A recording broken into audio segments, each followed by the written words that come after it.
Good evening, everyone. Excited to be back here with you again for another edition of Conversations with Duane and DLynn. And look, I must say, Duane has been handling some incredible and amazing stuff with his family and, just taking care of all the things that we all need to do during these times of global shutdown and American shutdown due to this pandemic. But I've hopefully held down the fort with some amazing guests that I've been fortunate to chat with, like the Dwayne Wades and Carmelo Anthony's and Ced the Entertainers and Will Blackman. And yesterday we had LPGA golfer, two-time major winner, but 28-time champion, Cristy Kerr. But I thought it was a good time to have Duane back in here because Duane has got such this amazing insight of individuals that he knows and just all the amazing things that Duane has done. It's always great to have his outtakes on these chats. And at the end of the day, Duane is the proprietor of Fantesca. So, hey, that's what makes this very fun and amazing. So I think the cool thing about today, though, as I always am, I am broadcasting from historic downtown St. Helena in the Napa Valley. We're just about 3/4 of a mile down the hill from our 53-acre estate, 10 acres planted of Cabernet Sauvignon, where we produce 4 amazing wines in the Fantesca collection. The first being an incredible Rushing River Valley Chardonnay. 2018 is our current vintage on that. A wonderful 2018 King Richard's Reserve Pinot Noir, also from the Rushing River Valley, rounding out our Burgundy portfolio, if you will. And of course, 2 amazing cabs. One of them being much more of a cab blend, a Bordeaux blend, if you will. I've actually got a 2012 vintage in front of me right now that I've got in a glass off screen. I'm sipping a little Burgundy right now. But our All Great Things collection, which I think we might talk about today, as well as our estate Cabernet. 10 acres planted on 53, beautiful high elevation, red tone fruit Cabernet Sauvignon, only about 500 cases. But, we're fortunate to have Kyle Rudolph on today.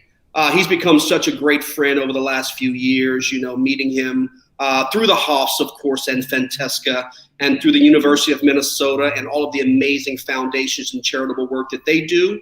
We were kind of coming up on our my third annual, but the 25th rendition, of course, the 25th anniversary of the Minnesota WineFest that unfortunately had to be postponed and pushed off until next year, 2021. But I will say we do have an amazing event that's going to come about on June 13th. It's all going to be virtual. It's all going to be live, but you'll see my mug and you'll see Duane Hoff's mug as well with some amazing special guests. But I'm going to bring in Duane in about 10 seconds. Not yet. I'm going to bring in Duane Hoff, proprietor of Fantesca, with his amazing wife, Susan Hoff. She won't be live, but they are the proprietors of Fantesca. So happy to have Duane on. And again, we've got Kyle Rudolph coming very soon. Wow, 2-time Pro Bowler, all-pro wide receiver, tight end technically with the Minnesota Vikings, and also a 2-time finalist for the Walter Payton Man of the Year award. So he's an amazing gent. But I think I see Duane live now. Hey, D. Hey, how's it going? Very, very good, man. Happy to be back with you doing these chats. Good to see you. Where'd you go? I've been chatting without you, man. No, like you said, I had some family stuff to take care of. I had a little family incident, but I'm back now and excited to be here. No, it's going to be great. Yeah, it will. It's like I said, always happy to have you on these chats because, I chat about wine and all this fun stuff and maybe some fashion, but you always bring this wonderful dynamic into these chats. So I'm always happy to be chatting with you. And I think it's actually a good time to bring in Kyle. I know Kyle's got a busy day. He's got a lovely family to look after and things going on as he prepares for his day-to-day. But I think we should bring on Kyle now if Kyle's ready to come.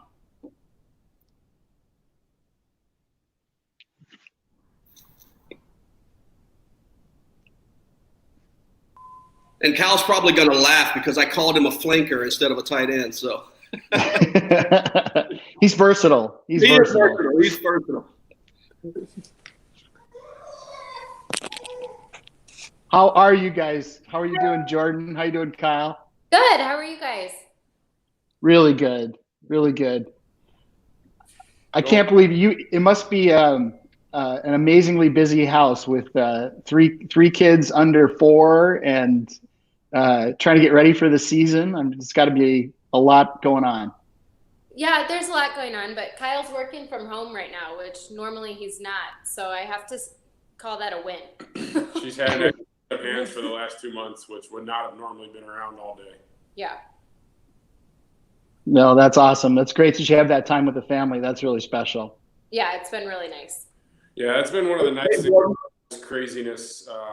Typically for us, when the season ends from February till, we really get back into the thick of it in mid-May and June, that's when we travel the most. And that's when we go see friends and family, come out and see you guys, do things that we can't normally do from July till February because we're in season and we're locked down, we're confined, here to Minneapolis. And, we looked at our calendar in like the middle of February, and it was at least once a week or every weekend we were going somewhere else. And, we've probably canceled 6 or 7 trips, but it's just been us. It's been our family here hanging out. I'm, like Jordan said, I work from home, so I have my 2-hour meeting, but then, I'm around to hang out with the kids all day. I can still get my workouts in. So it's been a much slower paced off season for us, which is unusual. That's great. We've had our kids came back to kind of weather the pandemic up here at the winery where there's a lot more space, and so we've had basically the routine is 6 adults and 4 dogs all in the same place for about 9 weeks now, and we've put a good dent in the cellar because we've hit it pretty hard at just enjoying good wine around the table. So we're doing our part to keep Napa Valley afloat. Trust me. Good to hear. Someone's got to do it. Well, hey, Jordan, I'm very happy to have you on as well. I chat with Kyle time to time, and I'm happy to have a chat with you because I was told that you might have jumped into the cellar and picked out a couple of wines, maybe. So let's. What'd you pick today? All great things. Which vintage? 14. We did Hope. Yeah, we figured Hope was appropriate for everything that's going on right now.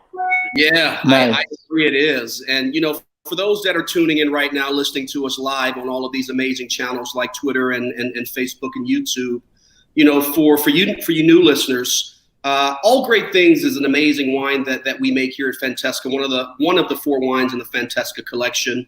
And Winston Churchill famously said, all great things are simple, and many of those great things can be expressed in a single word.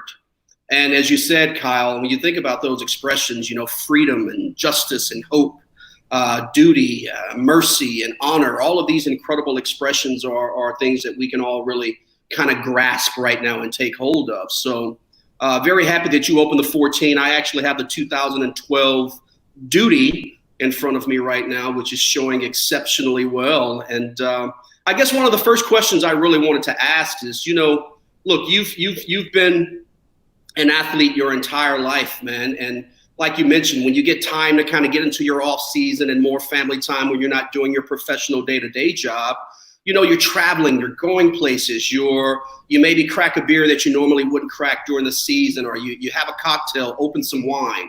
What really ignited your passion about wine?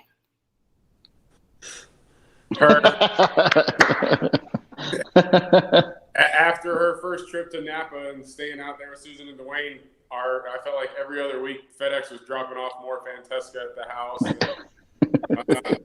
I did a lot of revisiting at Fantesca. It really, it was the first winery I ever went to in Napa, and it set the bar pretty high. I think when young parents like you guys get a little time by yourselves and come out to Napa, it's just such a bonding experience because you get to it's an adult playground, and you kind of get a chance to reconnect, and the wine just kind of brings it together. And then when you go home, the wine is kind of a great reminder of that, that mindset as a couple. That was actually the way it was for Susan and I. When we fell in love with Napa, we were both doing executive careers at Best Buy, and just Napa was the place we could go. Fortunately, we had grandparents on both sides that wanted to experience the grandkids, so we could drop them off for a long weekend and get a chance to just get away. And it really cemented our love for for Napa Valley and for these wines. Yeah. So Jordan, with all the wines coming here to the house, she's the one who got me hooked. It started with, as most people get introduced, she introduced me kind of through Pinot Noirs and like softer red wines. And then I remember going to Napa for the first time in like 2015 or so. And, came and saw you guys, went to a few other places.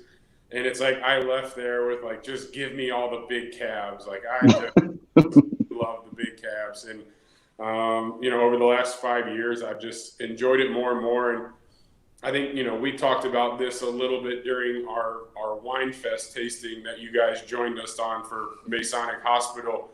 Wine is just something that seems to always bring people together. It's everything that we do, whether it's through wine or through cocktails, through beers.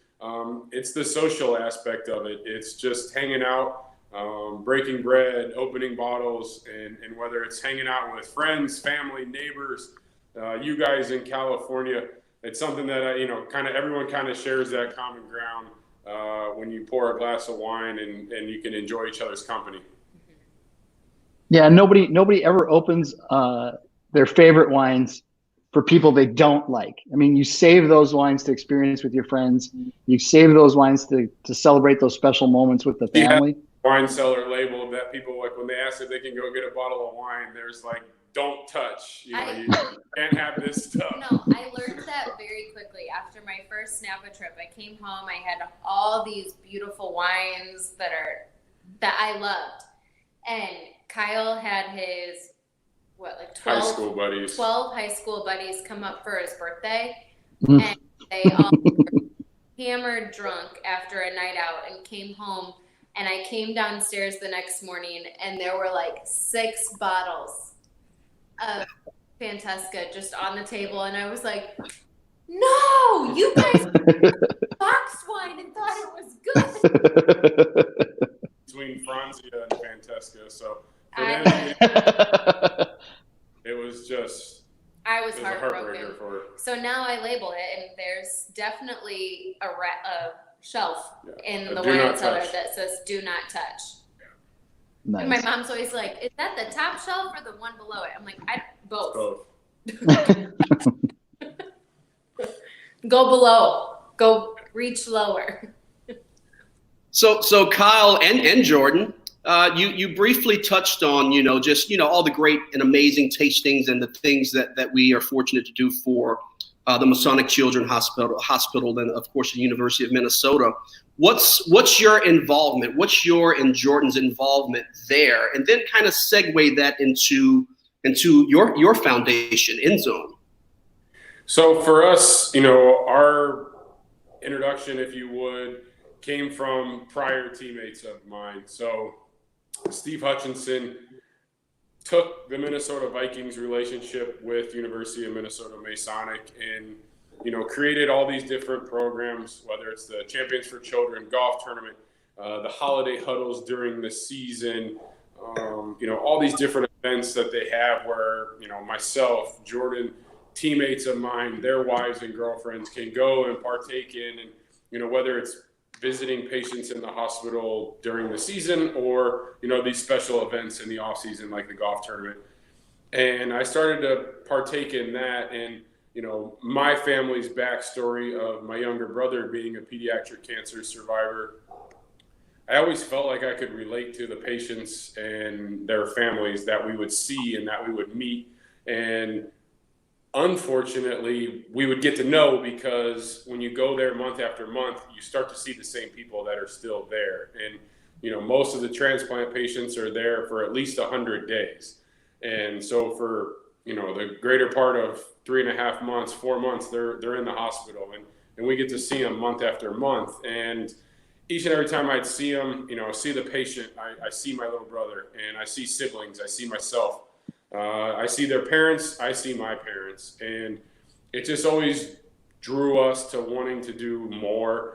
And the more we got to know the patients, we just asked them what were things that they didn't have there that they wish they did, or what were things that they couldn't do there that they wish they could do. And almost every kid that we talked to talked about how either when, family, brothers and sisters come, or when friends come, they're confined to either their small room, which a lot of times the kids will associate with their medicine or treatment, which aren't always good feelings, or they're out in the hallway and they can just walk around their floor. So they didn't have kind of like a hangout space, if you would, or a common area. And a good friend of ours, Garth Brooks, does a lot of these child life zones all across the country. I think they have like 10 or 12 of them. And they opened one here in the St. Paul Children's Hospital. We got to be a part of the grand opening for that through his foundation, Teammates for Kids. And when I saw that space, I immediately called Nick at Masonic, and I said, Nick, we got to put one of these spaces in. This is exactly what these kids were talking about. And through the Kids Council, getting their input, it was important for me to have them kind of help us design it, because what we think is cool, unfortunately, they don't really think it's cool.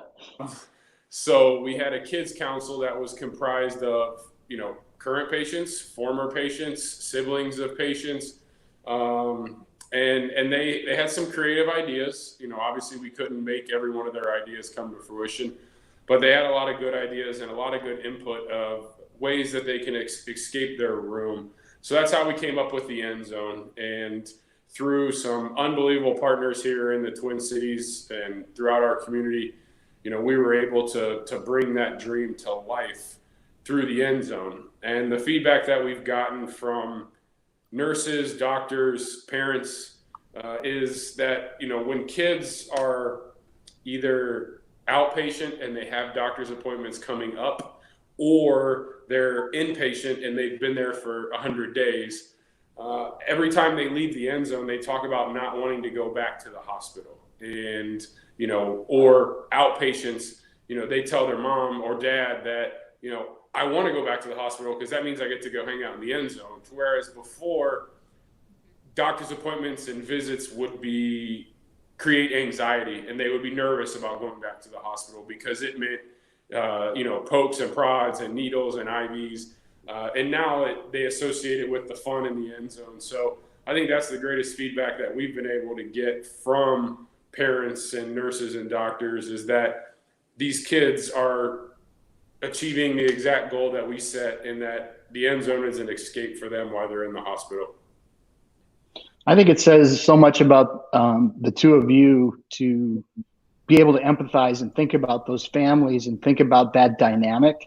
A lot of times, and, we're all competitive people. We're all people that want to see, and measure success. And sometimes you measure success in, there's a disease, we want treatment, we want a solution, and we want a cure. And those things are incredibly, incredibly important. But I think it's just really says a lot about you guys that you have the empathy to think about those families and the dynamic and just the fear that those kids are going through. And I've seen it firsthand, how much they enjoy that space and how they understand and appreciate that space is there to, help them through the journey. And, the crazy thing is when you see the kids that are sick and don't want to leave, they're like, they're just enjoying that, that space and that experience, and they get to be kids again. So I really applaud you guys for what you've accomplished there. Thank you. We're, DLynn, we're going to have the we're going to have an event for Children's Hospital, which we're going to kind of turn into more of a virtual online effort. Yes. So we're going to. Still going to be a lot of fun. There will be wine drunk, that's for sure. We've had more Zoom drink tastings, but we're actually going to work on that with the team. I think what we're going to do is just like someone would go and buy a table for the event, if you buy a table for the Zoom event, we'll get you and your friends online for a Zoom tasting with the wine. We'll send out a couple bottles of wine, get you all hooked up, and then we'll socially drink over the internet. Yeah, right below raising money for the kids is drinking good wine. So like that's the best part about the event is we get to drink good wine and raise a ton of money for research and for the kids. Yeah, thank you guys for still wanting and willing to be a part of it. Oh, it's our pleasure. We had a personal experience with our family in that space as well, and it's a really challenging time, and it's a terrifying time for parents because you feel so helpless. And anything that can make your child more comfortable. At the time, our son was 2 years old till he was about 4 years old, and the Children's Hospital had a sticker drawer, and he would just walk. He was there so often, he would just walk behind the desk, not ask anybody. The drawer was above his head, so he would reach into the drawer to get stickers and pull them out without asking anybody. And as a parent, you're just horrified, these terrible manners that your child is just helping themselves to stickers. And everybody on the team just laughed and loved it because it just meant he was feeling good. And, so to have things like that they can look forward to, it's an easy decision for us to participate and do whatever we can to help. Yeah, so we obviously don't want to spill the beans right here online just yet about what we're going to do. I know some details are still being figured out by the wonderful folks at the Masonic Children's Hospital and the U of M. But, if you want to highlight, what are a couple fun things that we could maybe, and viewers could maybe look forward to on this kind of rescheduled date for the 25th anniversary? Or you guys might not even know yet. Yeah, we don't know a ton of the details. I know they're still ironing a lot of it out. There's a competition that's happening. Yeah, one of the things that we have to turn everything into a competition, especially when the Zuckers get involved. It seems to always be a competition. And Jason, the hospital, a lot of the restaurant partners that will have supported the hospital, and obviously local restaurants are suffering as great one through this pandemic. We wanted to reach out to them and try to help them out during this time, and do almost like take and bake or to-go orders for dinner for the night of WineFest. And like anything else, of course, the restaurants turn around and flip it, and they're like, well, no, we want to. If you're going to help us, we got to donate proceeds to the hospital. Like we can't just take it all. So now it's turned into a competition between the Zuckers and us and Gavin Kaysen and Spoon and Stable, and then we are doing a menu at PS Steak. So we're going to have a little friendly competition and see who sells more dinners for WineFest. Nice. I love that. That's going to be exciting. Like I said, we're stoked. I can't wait. I can't wait. Whatever's decided and finalized, Duane will say the same. I mean, we can't wait to be a part of whatever this new rendition is going to be of the 25th anniversary online, and then holding the next event, of course, next year. Yes. So, Kyle, are you going to suit up for the online tasting experience? Are you going to bring your suit game to this as well, or are you going to go cash? This is definitely the longest I've ever gone. I have all my dry cleaning done in my closet, and that's unheard of for me. Normally I have bags of suits that need to go to the dry cleaner, whether it's in season from away games or in the off season from events. And I've got the whole repertoire ready to go. So I don't know, maybe we'll have to have some people over and get dressed up for the virtual WineFest. Yeah, we had some fun events we were supposed to be at between the Kentucky Derby, some weddings, some WineFest, other charity events, and everything's just hanging in the closet. Yeah. Yeah. What kind of drew you to really dressing sharp? I know you and I share the same gentleman's playbook as our tailor, which you were kind enough to give me his name and connect me with Tom. But what inspired you to want to, dress sharp like that as a professional athlete? I think, a little bit of the old school mentality of, a business trip. And, it's also fun because we only travel 8 times a year in season. I think it would be hard. The NBA guys are on the road for 17 days at a time. Major League Baseball is on the road for 3 weeks at a time. A, I'm not organized enough, and B, I wouldn't prepare enough to plan out that many outfits and pack them. I only have to bring one suit, and I'm wearing it to the hotel, to the game, and back. So it's just fun because we don't get to do it often. So, 8 times during the season and hopefully a couple times in the playoffs, I get to throw on a nice suit and go on my business trip, if you would. And then just through that, it really, it made me want to dress up and look nice at the events that we go to. So it's just kind of, almost in anything that I do, I usually go overboard and go all in. So, dressing has just fallen in place with the rest of the things that I seem to never dip my toe in the water with. I usually just dive in head first. Well, one of the other things you and I share in common is we both outkicked our coverage. So, I try and dress up for that reason, just to, try and stay in the same zip code as the wife. So yeah, absolutely. Nice. Well, DLynn, what have we forgotten? Anything?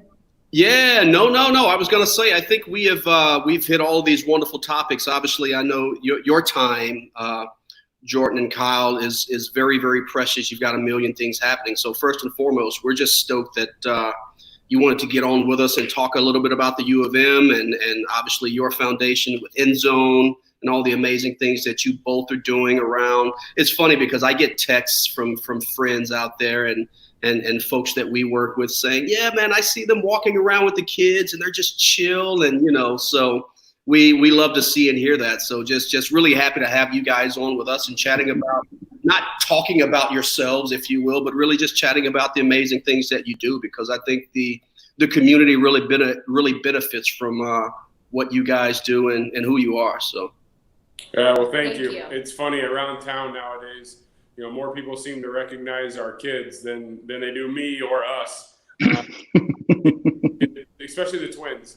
They're off running around and people see them and then look for us. And they're like, oh, yeah, we recognized your daughters first. So the girls seem to be the popular celebrities here in town nowadays, not us. Love it. Well, cheers, guys. Thanks for having us on. Thank you. Well, hey, thanks so much. Cheers, and we really appreciate your time. And I'll do a little bit of an exit after you guys jump off, and I'll text you later, Kyle. We'll drink something later. And Jordan. Sounds good. It's still early. I know it's only like 4:30 out there, so let us know. Yes, it's early. Awesome. Thanks, guys. Have a good one. Bye. Thanks, guys. Take care. Cheers. An amazing chat, Duane. Just, really, really happy to have the two of them on, man. They do such amazing things, don't they? They're such good people. They're so grounded. They've got so many demands on their time and so many amazing opportunities in front of them that they could, share their time doing things for themselves. And instead they do a ton for the community. Just an incredible example. I'm sure that, for Kyle to be recognized as a finalist for Man of the Year twice, and he'll probably be in the running again this year because he's just an extraordinary, and Jordan are just an extraordinary family. They do things the right way, and they give back to the community. They're just great people. I'm proud that we can call them friends. I am too. Absolutely right. Absolutely right. Well, hey, Duane, do you want to maybe give a little screener in who we might have coming up in the next couple of weeks? I think we've got two more amazing people that we're going to have chats with via this platform. Yeah, I'm really excited. We're going to have Coach PJ Fleck from the Minnesota Gophers, and I'm excited to talk to PJ about his extraordinary success with recruiting this year. As everything changed and suddenly they couldn't bring recruits in for visits on campus, it became extremely important to use Zoom and other tools to stay in contact with the families and with these athletes. And rather than allowing this pandemic to be a negative for the program, I think it's probably been a positive for the program in terms of PJ's willing to embrace the new realities that he faces and go out of his way to create something special for those athletes. And it's inspired me because, with the winery, our lifeblood is being able to do two things: bring people to the property to enjoy the wines and enjoy the experience of seeing Fantesca, and of course, in dining out in their favorite restaurants and enjoying the wines on the table at some of the best restaurants in the country. And right now we can't do either of those two things. And so, we've had to be creative with these kinds of calls and different outreach that we've done, and keeping people's cellars stocked. That's the one thing we can do with this pandemic is we can still get wine. Ginger can get wine across the country to people's cellars. You're right. Well, fantastic. Well, hey, I want to log off by saying before we go, tune in.